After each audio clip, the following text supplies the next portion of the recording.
Hey guys, welcome to my channel. Today let's make a wonderful Indo-Chinese recipe, and this one is chicken fried rice. So let's begin with the first step of this recipe. Now I am going to cook the rice using water. Now you can choose between the short grained and long grained rice depending on what you prefer. Well, I have used long grained basmati rice for this recipe.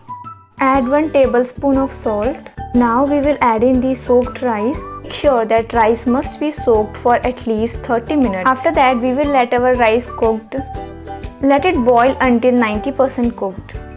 So now you can see the rice is almost 90% cooked.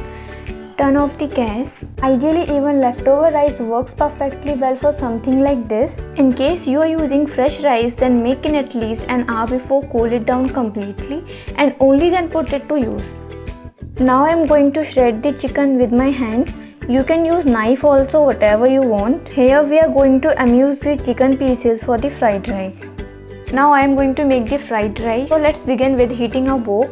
Add a little more oil because this is the oil that's going to be used for frying the vegetables and chicken as well. The wok is hot enough. Let's add in the red onions which are roughly cut.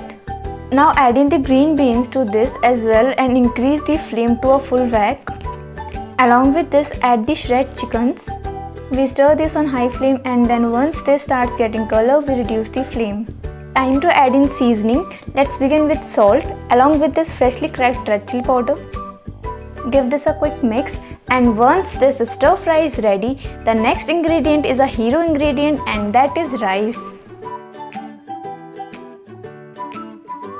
Let's mix all of these together, and remember a fact that this recipe needs to be cooked only on high flame, because if the flame gets reduced, this will become sluggish and almost mushy. Here goes the red chili sauce. At this stage we will add in the food color along with this vinegar, which is completely optional. Mix all these really well. Here I am adding a little amount of Ajinomoto, which is again completely optional. That's all guys, delicious chicken fried rice is ready to serve. Well, this one is the easiest way to make chicken fried rice at home. Stay tuned for more such quick, simple and easy recipes. Thank you.